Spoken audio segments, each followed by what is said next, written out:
staying present for our endings was really about how we have a lot of us have a really challenging time with the endings of things. We've been taught that endings are like hard stops and beginnings are hard starts.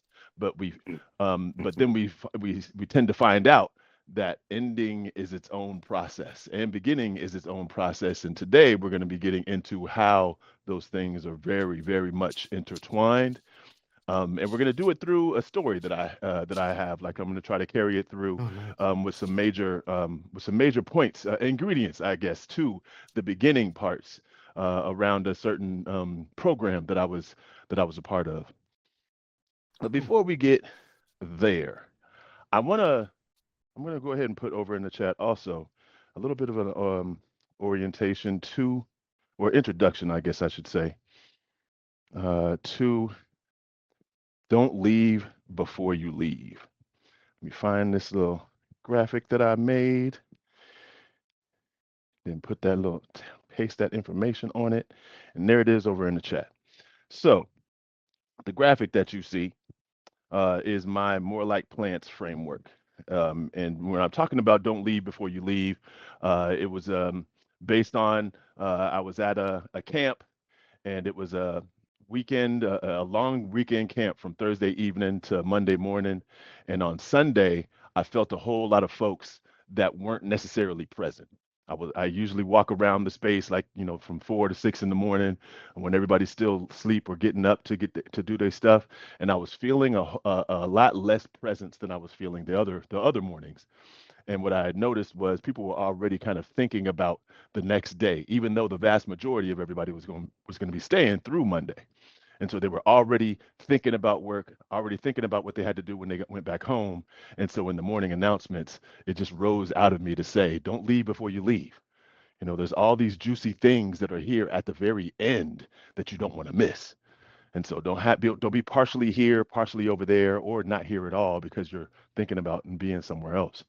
And when I say don't leave before you leave, it really does for me go back to my More Like Plants framework right there, where we have our root systems right here in our torso, where all those vital organs and everything are, and then branches out to the stems, neck, arms, and legs that move us to and from resource.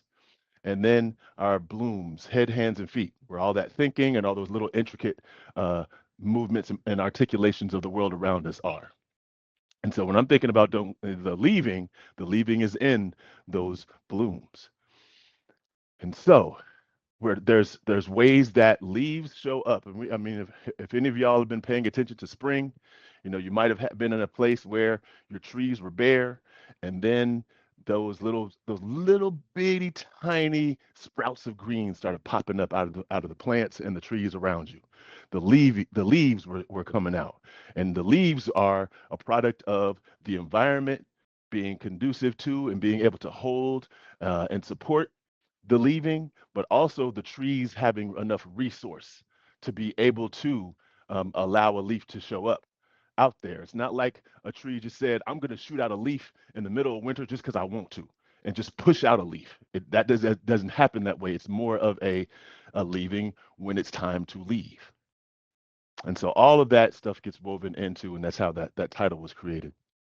And so looking at those blooms being mental, stems being physical, roots being emotional, and then what I talked about that last time was there's a lot of ways that we get taught to be like machines, like the it's when it begins, more structure, more timing, more mechanics. This is when the meeting starts. This is when school starts. This is when your adulthood starts, etc. When it begins. But then I think about a lot more about how we are, where we are, what our own personal timing is. When I begin, when I was thinking about this, when this happened last week, it was when it ends and when it begins. But right now, we're in the beginning part. When it begins, when I begin. When I begin is about my capacity. What do I have capacity for? What my rhythm is, my biorhythms, my organic system. So there's this push pull when we could be working in tandem, but there is this push pull of when it begins versus when I begin. And then what we're going to be doing during the course of this is going into some deep breathing and some pausing breath, just so we can feel what that how the endings and beginnings are intertwined. I like to, whenever I'm doing a learning circle or anything that I'm trying to convey, get across, express, I want to find a root in a process that I have, that we all have access to. You know what? We have our bodies that we live through, that converge all of our mental, physical, emotional, spiritual spaces through. And so being able to find some place to reference what's being spoken, I find it being a better way for us to learn and integrate the various things that kind of float around. I don't like to talk a lot in a theoretical sense, because those are all over the place. When we can find a personal connection, that's when we can actually translate those things for our own personal selves and our own personal life. That was the fastest I've ever Love talked. it. Damn. I was like, you was running through it. I was like, okay, I'm like, it's on the roll. I guess I'm like wanting to even get that out the way, and that's something that I'm gonna be with myself about later. Is there's times uh, where I need to slow down because I get so excited and Mm, wanting to get to like the juicy part, when it's like no, hmm it's all the juicy part. Setting the context is just as important as the stuff that the context is holding. And so 100%. that's a little conversation I'm gonna be having with myself later. All Mhm. right. Is there anything that you remember from that last time that we were together that you want to bring forward or speak about, Zar? No, I think you kind of highlighted all of the pieces. I always hang on. I always hang for whatever reason. I always hang on because use the analogy a little bit, just not as thorough as you do. Um, with the being more like plants than machines, Mm-hmm. because I think that the disruption of our system, our nervous system, and our everything, is because of that. It's like I see root things, and so this always jumps out to me because this is also the way back to heal. So noticing that Mm-hmm. we're really not machines. Listen, we're gardening our lives, or we're Yeah. garden as a life. And so really kind of looking at things from that way. That's pretty much the only thing, because everything else you kind of just done hit it all on the head. Okay. Um, from the previous session. All right. Awesome. Yeah. So getting into what the context is holding, getting into the beginnings. And so the endings, we all have a way that we approach our beginning or our endings, or don't. Actually, let me go ahead and put that over in the chat too, because that was a very interesting set of questions that I had for the endings, but I've just reworked them for our beginnings. We won't be taking any responses on this one because we only have a limited time, and I remember our last time we were right up on time before I even got to a practice. But Yeah. let me grab that and put those over there. So, in terms of beginnings, a way to really sink into and contemplate about uh, your beginnings. How have you interacted with the beginning of a season? The first weeks of a season, the first months of a school year, the first hours of a workday, the first days of a work week, the first times of your relationship. And then there's some spectra of interaction. So, how have you interacted with it? Have you interacted by more avoiding or more fighting, more delaying or more hurrying, more dismissing or more embracing? There's really ways that you can start to key into, oh, so whenever I have a beginning, and you can even change that beginning to the word ending and the word first to last. How have I, when I look at the vast majority of my beginnings, how does my system react? How do I mentally, physically, emotionally react to those things when I'm doing it automatically? Because we can move by choice, and that a whole lot of that can be a lot more difficult to work with because of how we're conditioned, how we habituate ourselves, what our reflexes are oriented to. But when a beginning shows up, what shows up for you? And that's what I want to get into when it comes to what I'm telling in terms of my story and these three pieces to the beginnings that I noticed that then I wanted to just offer for y'all when you think about the beginnings that you are going to be doing, especially if we're in spring, the the season of beginnings. You're in some kind of spring in your life somehow. There's some endeavor that you're wanting to start, some relationship that you're wanting to start or are starting. There's so many things that you are just now beginning, and there's ways that, like I was saying before, you reflexively respond to or enter into your beginnings. And I found this timing pretty interesting too, with the don't leave before you leave, with the endings and the beginnings, as I was just realizing that my sense of self circle that I do on Saturdays and Sundays at noon Eastern, it's coming to an end. And when I looked back at when I started it, it was a little bit over a year ago. And so there's this really interesting thing of my doing that practice, that weekly practice circle on circles is coming to an end, but it's also beginning in another way. It's beginning in my private practice. And in the same way, it didn't exist on circles a year ago. And I think it was after my birthday circle, I decided, you know what, I'm going to start doing this here and see what happens.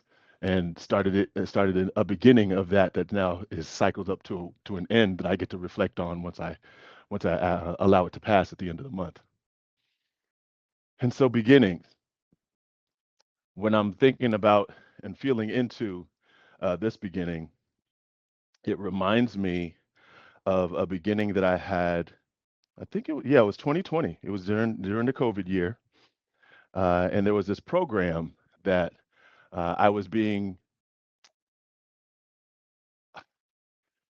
Okay, I'll use that word that just hit me. I was being pressured into joining this program, and this was on the heels of the year before being in a similar program with another person that was leading it.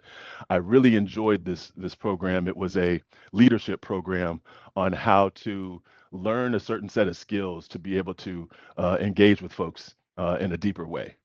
And it was a beautiful program. I loved it, and the people that were in it, and a few of them that were going into this other program that leader had actually taken before to be able to offer it to us. And it was with a whole different leader. And I was I was like, huh, I don't know. I don't necessarily have, the funds for it, and I have a little bit of resistance and hesitation, but they really, really, really, really wanted me to be a part of this. I then decided, okay, there's a whole lot of people that I like that are a part of this, so why don't I just go ahead and do it? And in that, here I'm putting over in the chat the first part of how when I look at my life and the things that I begin, the things that I've began, and now I'm trying to approach things in a different way. When I go into the first part of something, when I'm thinking about engaging it or I'm in the first initial stages of it, there's this projecting and assuming that I've done and that I've noticed that a lot of us do when it comes to a beginning of something. We project our expectations onto it. We project our dreams and our desires onto the thing that's in front of us to get us to go into it. I had resistances that I didn't really look at, except for the money angle, and then they took that one out of the way. And so it was like, well, that if I don't have a money resistance, then I don't need to really look at the other resistance that I have. So I'm just going to project my expectation that this program was going to be like the program that I was in before, even though it was a whole different leader, even though it was wholly different approach. I'm going to assume also that it's going to be the same. And so in that, I thought, okay, if I was really being curious and I really wanted to pay attention to what I was projecting and what I was assuming about it, what are the questions that show up for me? What am I imagining in the future? I'm imagining if I get into this program, I'm going to learn even more and I'm going to be better. What am I remembering from the past has a lot to do with I've went into this program before, and so even with the initial stages of how I entered this program and what I was receiving from it, I was connecting dots that weren't being connected by the program or the person themselves. I was making the connections. I was doing something. I was making assumptions about what it was that I was even experiencing that was paving over what was actually happening. A whole lot of projection, a whole lot of assumption in this beginning, rather than just a curiosity and an observance of what was going on. Let me feel the consequences of it. Let me notice what's going on and see it for what it is, rather than putting my own assumptions and projections on top of it, overlaying what I desire on top of it, rather than it telling me what it is. And I know a whole lot of y'all are even resonating with that when it comes to how y'all started, a lot of your relationships that uh, ended up getting to its end and realizing, oh, there were a whole lot of things that I didn't notice in the beginning because I projected onto it. I projected my goodness onto this person. I projected my desires onto their desires. I projected my expectations into this relationship. I assumed that because they said something, that what they did was just an outlier rather than a pattern. So a whole lot of projection, a whole lot of assumption. What am I imagining into the future? What am I remembering of the past? Czar, how about you in your beginnings? Anything that you can think of in terms of your projecting, assuming, imagining, or remembering? Listen, first the first thing that comes to mind is that whole um the I love you thing, projecting my definition of Mm, love, not so much I love, but projecting my definition of love, um, thinking that everybody kind of operates from the same one, uh-huh. Uh-huh. and and it's just not the case. Yeah. Not the case.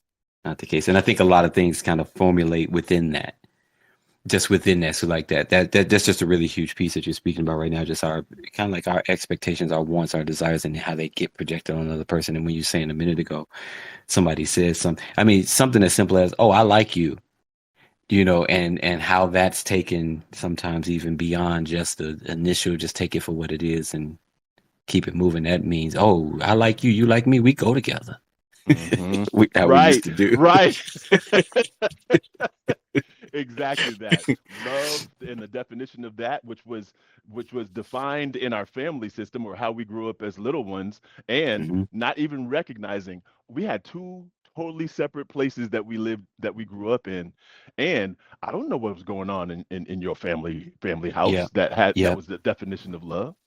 Yep. But Yep. I'm assuming that your definition and my definition are the same. Yep. Yep. And so I've been there and have had to deal with that, and face that. It's led to having some more in depth conversations. But yeah, yeah, Mm, that's the first thing that really hit heavy and came to mind. I appreciate that. So before I go on to the next point, and Mary Jo and Patrice, I'll take any hands, questions, responses toward the end. I'm going to save those for now so I can really just paint the picture and really get us into the beginnings that we're actually getting ourselves into. So, what I want to do is bring us into our breath and a breathing practice for you to be able to locate and then sink into your whatever it is that you are beginning or are about to begin. If there is a project, if there is a job, if there is a calling, if there is a relationship that you are about to start, or that you desire to start, or that are already in the first stages of starting, that's what I want you to call up as we get into this breathing that I was mentioning from before. And so go ahead and find yourself in whatever position you want to be, standing, sitting, or laying down, and then find your breath. And finding your breath is all about just bringing your awareness to all the components of your breath: the speed, the temperature, the sound, the depth. And you're just noticing you're now. You're right. You're not doing anything with it. And so as you're noticing your breath, it's in its own cadence. And I want you to bring your curiosity to not the transitional in and out, but the end slash beginning at the top and bottom of your breath. So you breathed in, and then it transitions to going out. And in that, there's an end to your capacity of in breath and a beginning to your capacity of out breath, and vice versa when you get to the other side. And just noticing, when does your breath end and when does it begin?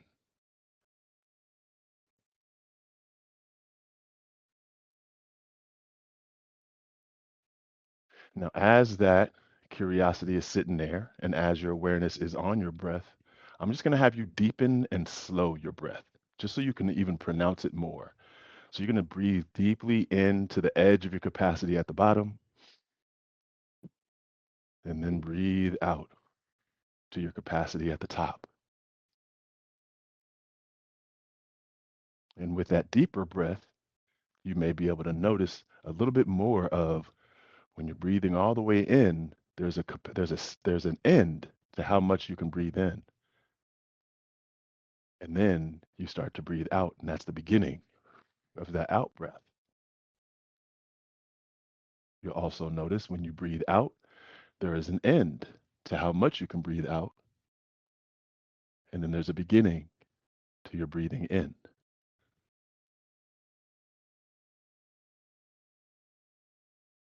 Now, as you have that curiosity there, noticing those endings slash beginnings, I'm going to throw a little question right there in the middle of it. After your breath ends, whether you're breathing in or out, why are you breathing in? Are you breathing in because of reflex? Are you breathing in because it's just time to? Are you breathing in because you're choosing to? An interesting three set of questions right there. Because that choice one can show up in if I told you or I asked you or directed you to pause your breath at the end. You can breathe in and pause. And then it's like, okay, my reflex and it's time to actually kind of go away when I've chosen to hold that breath. But even in that pause, there is an end to how long I can do that pause. So I can delay the beginning after the ending. But just stay in that deep, slow in, slow out breath. And now call in that thing that you're about to start: relationship, job, project, art piece, conversation.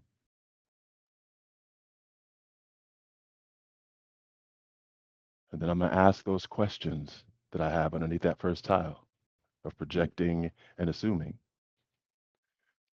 What are you imagining in the future? Starting this thing, what are you imagining? If you're starting an art piece, what are you imagining it's going to look like? If you're starting a relationship, what are you imagining that it's going to turn into?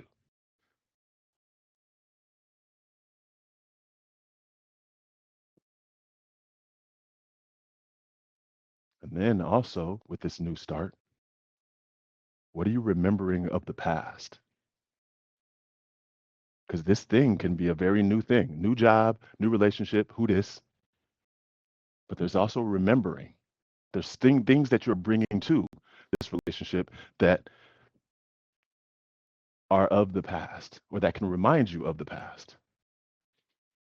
This job, this relationship, this art piece, this project. What are you remembering in that? A lot of us lean on certainty when it comes to these new things that we're doing, these starts.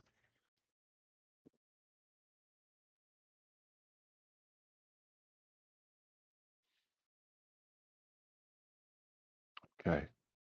Now, everybody, go ahead and deep breath in, pause at the bottom.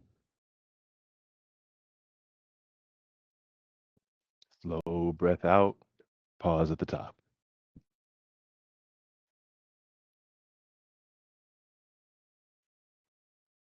All right, back to your regular breath. Just be with yourself for a little bit, noticing what showed up for you and what you're imagining and what you're remembering in this start. And we're going to move to this next piece.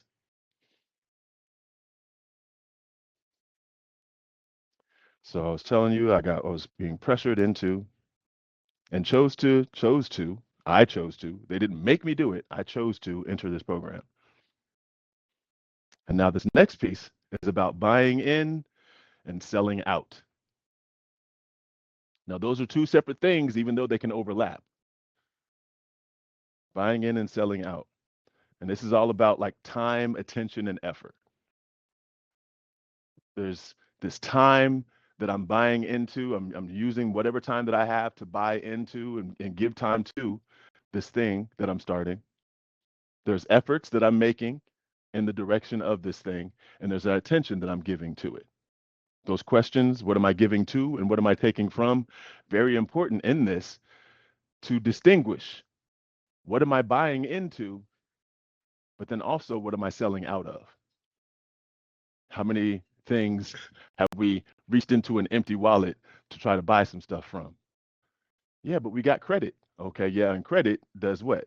It snatches from anything that you're going to get in the future also. And so you're taking from something, so you're selling out. A lot of that can be about your capacity. Time, what's your capacity of time, effort, and attention? As I'm getting into this program, like let me see, I think COVID really did the lockdown portion of it really disrupted the program. We were supposed to do an in-person part of it, and we were supposed to go somewhere, and it disrupted a lot. And so there wasn't a lot of obligation that I had at the time because I had left a relationship earlier. And so I had a whole lot of free time. I had a whole lot of space because I wasn't efforting to do anything. And I had a whole lot of attention. I can't say I had a whole lot of attention. I was supposed to be paying a lot more attention to my wounds that were calling to me. And so that's where I was selling my attention out by buying into this program. This program was a really intense one. Had a whole lot of different meetings for that happened for a really long time. And so I was buying into this program that was really about when I think back to it, I remember one of the assumptions that I had was the ways uh, that interactions were happening in it were for a particular goal. Like the ends justified the means. The product that was going to happen on the other end that I was imagining in the future was worth what was happening in that present moment, which some of me really had a big challenge with.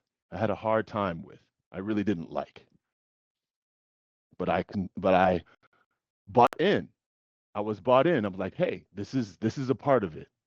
So let me go ahead and just push my own challenges and issues to the side because the end is supposed to be a really good place and we're supposed to go through this. I think about it like boot camp where they say, "Hey, the drill sergeant and the ways that the drill sergeant talks to you is to an end that you need and the product that we're trying to create out of you in that."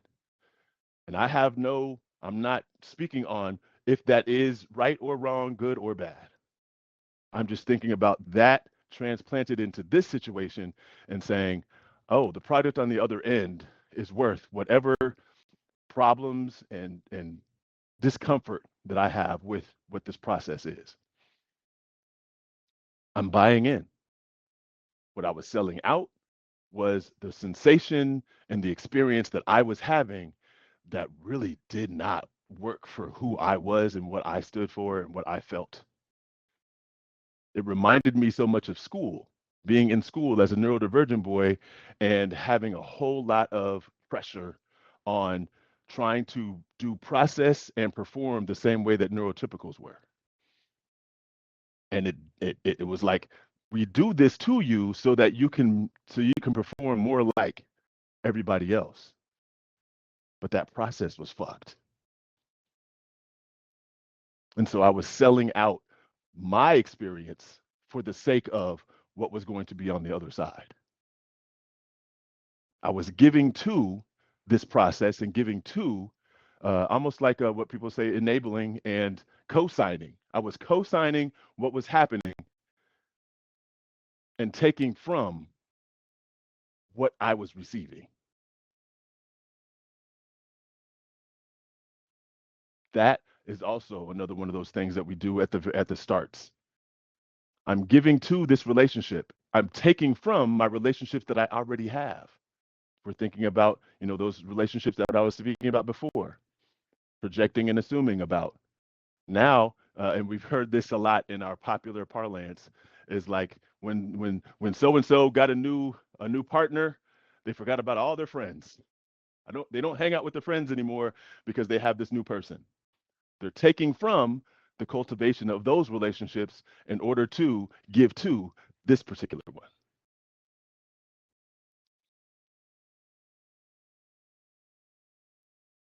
And at the same time, okay, what about community?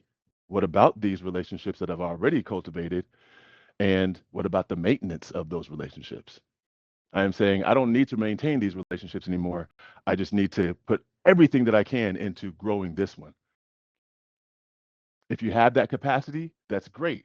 But a lot of us have ended up on the other side of these relationships, not even having those old relationships anymore, those friendships, those things that nourished us before, because we sold that out in order to buy into this.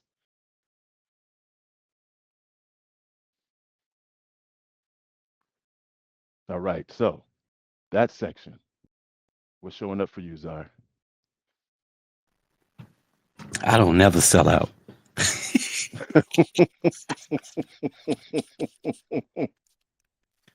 No, no, that's powerful. Um, that's powerful for that. It just made me just kind of reflect on just some of my relationship, even my current relationship, and some things. I was trying to see where it's like, man, I think there's always that because you're dividing yourself in some sense when you talk about your relationships, or even people kind of see it that way. What actually came up for me though was interesting was in the current relationship I'm in now. I have a lot of people who normally would have wanted to hang out or do something. They decided, oh, we need to give you time for your relationship. Mm. So it was kind of, I wasn't doing it in terms of, like pulling back or not having the time. It was more so they quote unquote giving me the time that I didn't ask for. Hmm. That's what kind of came to my mind. But I'm trying to reflect right now. I'm trying to think of just instances where people may have actually felt that kind of energy from me. That I sold out, that was selling that out, and not, I don't necessarily process it as negative, but sold that out for giving to this, Hmm. you know. But I've been in a lot of situations like that where organizations that I've like, kind of like how you organizations that I've worked with, where I started seeing it was very one-sided, Uh-huh. and it was taking a lot from me to be there, and some of their mission or vision kind of shifted or was different than what I was initially told or was expecting. Right. Yeah. A couple of organizations, like a job, one organization I used to be with back home, and my job here before I started my own practice was kind of like that. Hmm. And how did you find yourself staying to see how it would play out, leaving hmm immediately? How did that work out for hmm you when it I, came to like what you started to notice versus what you did about that noticing? what I have noticed is I'm never immediate. Like I can't think of many instances where I've been immediate. I'm one of those ones. That, let me see what's going. But what is happening in that? Let me see how certain things play out to some degree. I'm For the most part, I'm internally processing it. Hmm. So it's like sometimes I'm lingering, but it's because not because they're holding me there, but because I'm in that choice that you're talking about. I'm in that choice trying to decide what's going to happen. where we're going. When you said when we were doing the breath thing, you said come Uh-huh. to the end of your breath and then before you start to breathe again. Along with the choice, what the visual that I got was me stopping, looking around. You know how the meerkats come up out the ground and they start to Uh-huh. look around. Yeah. So I realize I have a lot of that. And it's really me trying to see, okay, what am I, how am I about to move? Hmm. Based off of what I actually see in that. So I'm usually never immediate, usually never immediate. I kind of see how things are playing out. And I'm also find that I'm trying to give certain things a grace Hmm. to kind of shift. And then it's kind of like, okay, yeah, I have to make my movement, whatever that looks Right. like. Yeah. Feel that. Right. We're gonna go Whether that back. is stay or go, because sometimes there are times where I say, let me just stay, let it play out, but I'm grounded. I'm good. I know how this is going to play out. And so sometimes I'm kind of there. Uh, Sometimes you're that dog that's in the house on fire, being like, "Yeah, this is. I'm gonna see how this plays out. yeah, yeah. Let's see if this extinguishes or if the whole house burns down Or the around whole me." house burned down. But I have a sight of, I'm usually, this is just using, this may be my survival things kick in. I usually know where that door is that I can get out of. Mm-hmm. Mm-hmm. Kind of in that place right now, even in my relationship, it's some things that there's ambiguity there. And I haven't made any immediate decisions. Right. But and some of that is coming because I'm trying to implement, you know, one, my own sense of patience and grounding and knowing where I'm at, and not necessarily just bouncing around off of just somebody else's information that I'm getting from them. So I'm Yeah. processing my own information. Hmm. Right. Seeing where that information lands inside you to see, Yes, what you need to do with that piece of information. The how does absolutely. this affect me part. Yep. Yep. Yeah. Cool. All right. Rebecca put over in the chat the dog in the burning house. So we're gonna go back into our breathing practice for the second part. So I want y'all to call back in that thing that you're gonna begin, relationship, project, job, etc. Get back into that breath of yours, bringing all of your awareness to the components of your breath, speed, depth, sound. You're gonna deepen and slow that breath again, finding the nice little cadence of that breath. And then I'm going to ask you a couple of those questions. In this new thing that you're starting, what are you giving to? Because you're not just giving to the idea of it, you're not just giving to the person or persons that are a part of it, you're also giving to the process.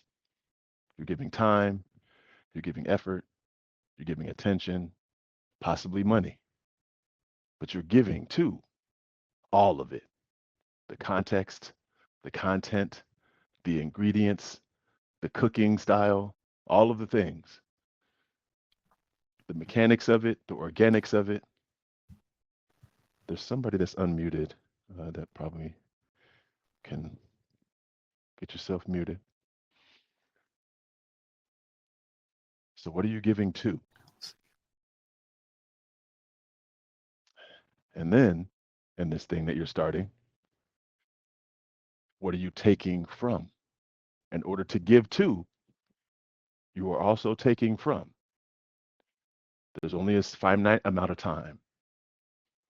In your capacity, there's only so much effort.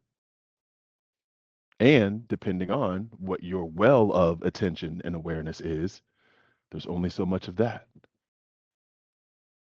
So, in that giving to, what are you taking from?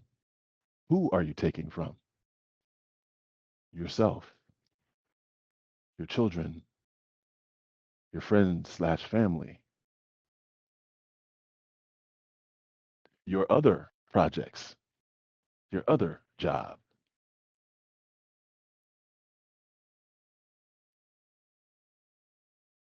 What are you giving to? What are you taking from?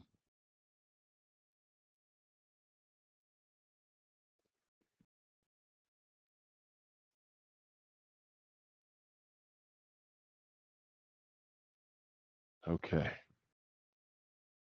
Everybody, deep breath in, pause at the bottom, slow breath out, pause at the top.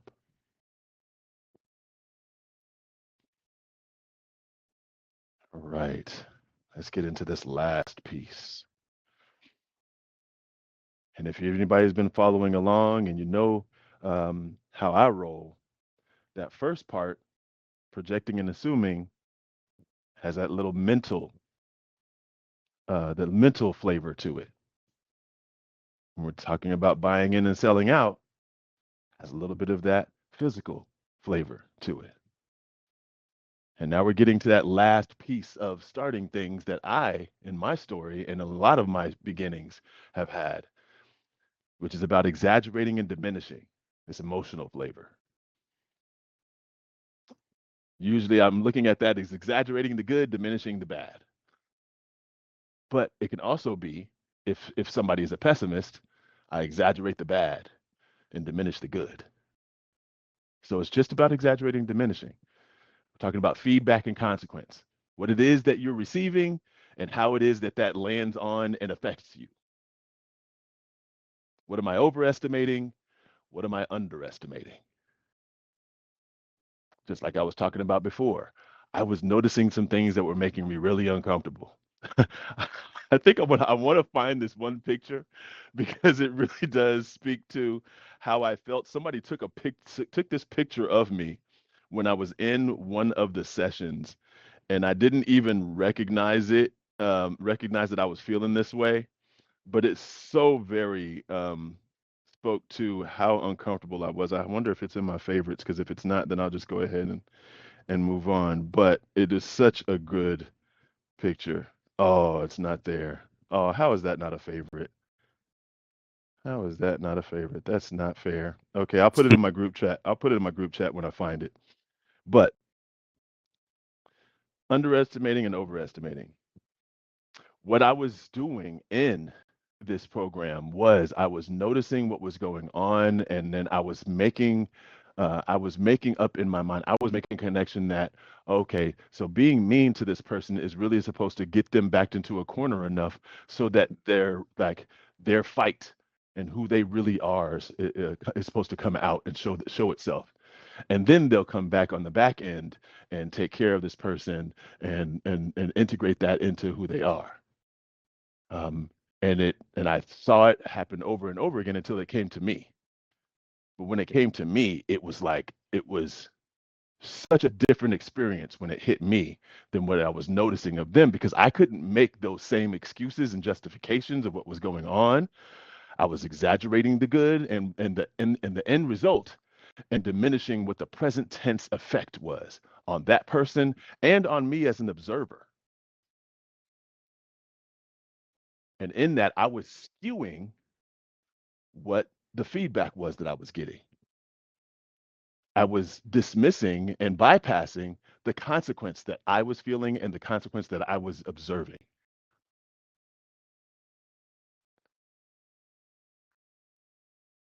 I was overestimating what the good was going to come out of it, and I was underestimating the bad that was actually happening in it. And to your point, Czar, it didn't take me. I ended up leaving this program, which was a 4-year program, in 6 months. And it turned out, like, Wow. after I'd left, probably a year later, um, in the year after, multiple people decided to leave. I was just like the impetus for all that. It's like, oh damn, if he's leaving, what the hell's going on? And there were a whole bunch of people who were waking up in it. But that Hmm. consequence part, like you were talking about, it was something that was being said to you, and then you were finding that landing in you. And what was happening to me was I couldn't ignore it anymore. And a whole lot of that had to do with this partner that I have currently that was reminding me of it. She was mirroring to me what I was saying about it and noticing how I was feeling about it by seeing, because we were doing a whole lot of Zooming back then. And so it was like, okay, so this is an actual thing that's happening in me, and my justifications and overestimations and underestimations and exaggerating and diminishing isn't doing anything to change what's actually happening to me. and I can't do this. I can't do this. So for you, Wow. what shows up for you in that, like, in beginning something and having like the beginnings, the honeymoon period, as people talk about it? We have that honeymoon period where we hype up all the goodness that's happening in it, and we look and we when we paint the green, the red flags green. Mm, mm. So how about you, Czar? I'm What shows up for you in this? having to reevaluate my whole life. You know, uh, honestly, it's something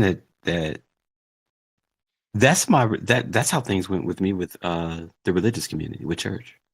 Mm, It got to a point where I couldn't stomach it anymore. yeah, And while now, don't get me wrong, while I deeply believe in the purity, pure and undefiled, quote unquote, pure and undefiled religion, but the fear base that comes up so deep, I couldn't sit in it. I could no longer really, yeah, I couldn't sit in it, and I can't even to this day. I think I can't engage deeply with it in that way. yeah, And so that was a major shift. So and I kind of honestly feel like I'm still in the beginning of the walk away, having left that walk away from it in the way that I did, you know, the way that I was involved, and still in the beginning of what does all of this look like now? How do I identify now? Do I still carry that title, that term of that, of those associated religions, which I've come to know, mm-hmm, not in the same way. Do you know what I mean? It's like I believe a lot of some of the similar things. I believe, and so I just probably would call myself something different. right, And so it's really now it's looking at, it doesn't feel rocky in terms of, because even the looking for what that identity would be would only be if I was to explain it to somebody. But yeah, it's within myself. I feel very solid, very in that, but it's also of huge curiosity as to, hmm, where are we going? What is this going to look like in a few years? right, right. I Mm. like the way that you said you couldn't stomach it anymore, because it Yeah, goes so much more to, like, once it gets to a place where we're digesting the thing that we're eating, yeah, then our stomach hurts. It was like, ooh, mm-hmm, this mm-hmm, this is nasty. mm-hmm, mm-hmm. Yeah, Yeah. Right. So with that, we're gonna go ahead and jump back into that breath. We got a little bit. We got about 5 minutes left. So we're gonna do this last breathing practice in this, and sit with the exaggerating and diminishing. You have this thing that you're getting ready to start, or that you're already starting, and you might be exaggerating or diminishing a certain part of it. So go ahead and find that breath. Take it to a deep, slow in and slow out,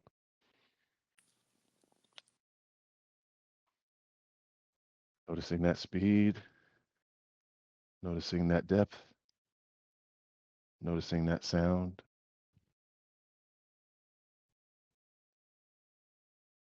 bringing that curiosity to that new thing that you're starting or about to start. And I got a couple of questions for you in that. As you are receiving the feedback and the consequence of that thing, what are you overestimating?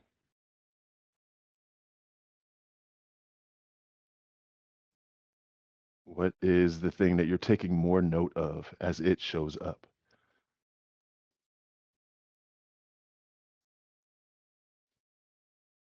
And then what are you underestimating? What are you kind of brushing off as, that's just something that happens? Undernotating. So when you look back at your notes, you have all kinds of highs and only a couple of lows. Hey, I can do that.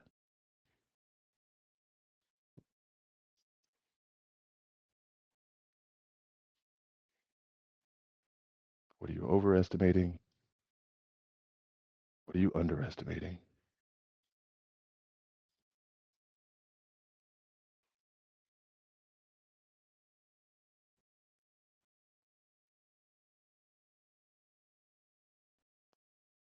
All right, everybody, deep breath in, pause at the bottom,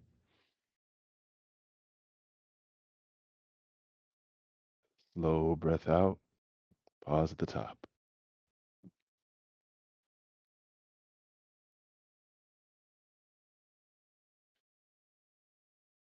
Right, Mm. back to your regular breath. And I was able to find that picture that I was telling y'all about. It was in one of the sessions. Somebody took a screenshot of my face during the Zoom, and this was right after my part of that session. And that reminded me of school so much. It was like, oh no, I do not like. Oh, that looks familiar. Uh-huh.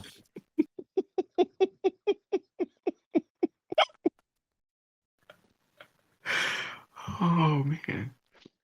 And so I underestimated this feeling because if I didn't get that screenshot, I probably wouldn't have remembered that it existed. I wouldn't have remembered that I felt like that. I would have just remembered like how I came back the next day, which was like in this, I came back as this overblowing uh my jokester. I'm like, I feel hurt. So now I'm gonna joke all over this place and I'm gonna turn everything upside down without recognizing and realizing where it was coming from. And so being able to see that picture, it was like, oh, this is the little hurt boy that was underneath that jokester. Okay, got it. And so Mm, we've got that projecting and assuming, buying in and selling out, exaggerating and diminishing when it comes to the things that we start.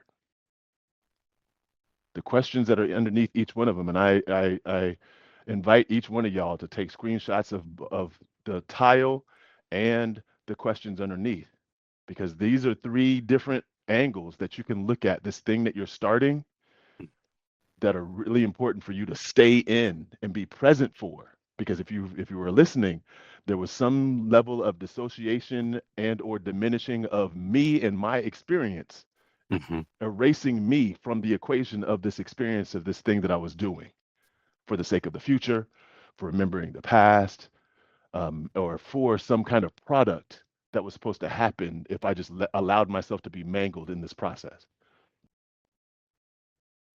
whether it's a mm, relationship, whether it's a project, whether it's a job. All right. mm. So as we end this, what you got for us, Czar?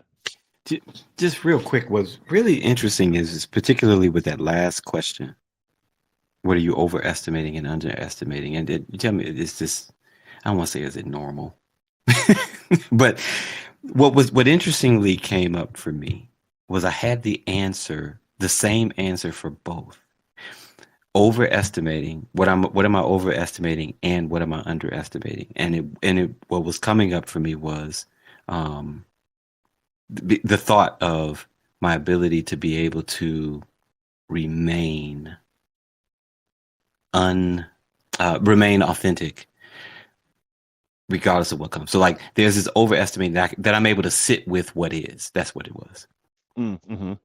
I overestimated it was almost like the way it came up for me was you're overestimating and underestimating.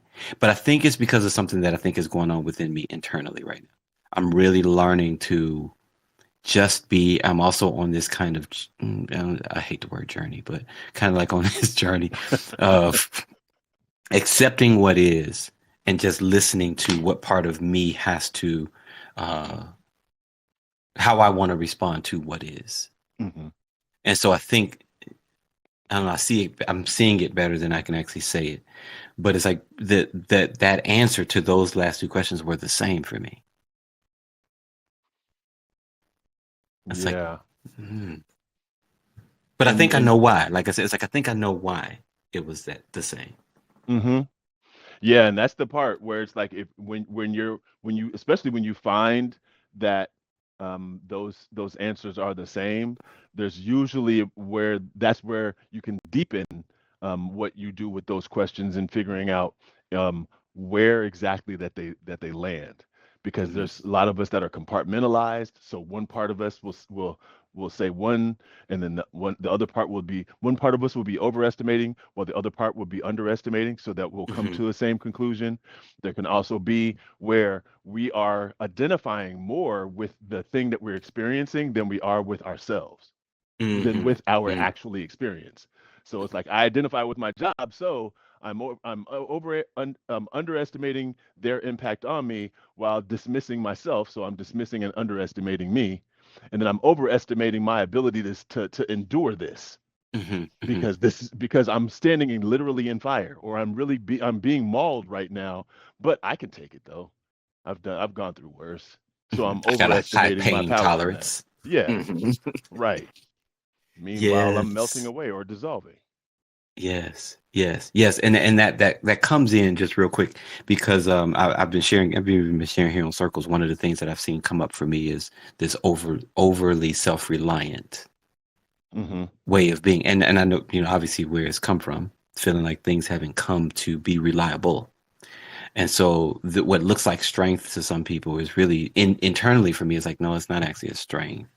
I'm actually trying to find the middle. I'm trying to find the center for that because I don't want to lose my reliance, but I don't want to be over anything, Yeah. hyper vigilant, or I don't want to be under vigilant. Hmm. It's like I Hmm. want to be what authenticity is, whatever that contentment is in there.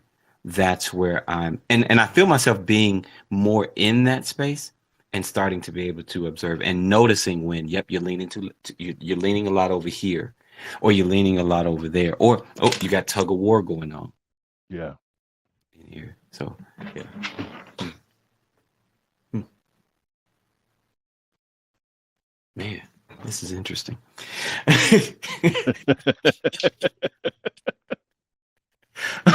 What I hear you saying is that we need to be intentional and present and conscious in our lives and not Yeah. just on automatic. Right. And we can really tune into those things and when Yeah. it comes to beginnings and endings, because we have them all the time. I Hmm. mean, even when even with that present tense breathing process that we have, there's a beginning of something and an ending of something that happens really close together and intertwiningly. And so we can look at that in terms of what things are we beginning? We're beginning a day, every day that we're beginning a day, and it has an end. Our waking up and our going to sleep, beginnings and endings. We can be going to sleep in this reality and going into a dream one, an Hmm. ending and a beginning. And so there's so many ways, but there's a lot of um, dissociative unconsciousness that happens for us, Yeah, especially when it comes to those transitions of beginnings and endings. And so this one about staying present for our beginnings is just as important as staying present for our endings. I love it.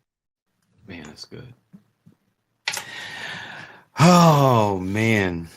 Any final thoughts, sir, before I kick everybody out so they can go um, start a new beginning? yeah, right. Well, I'll just put over in the chat. I do have another master class. So, no, diamond session. I'm gonna start calling them those diamond session. That's gonna be showing up at the end of next month, so the end of May. So we're in our spring right now. We're doing a whole lot of beginning things, and then as the summer will be like 2 weeks away from those sessions, we're gonna be looking at, okay, what did I start? What Hmm. things am I was I beginning? And let me see about if I need to even quote unquote go back to the beginning. Let me look back at I'm headlong into this thing that I started. Let me do some review.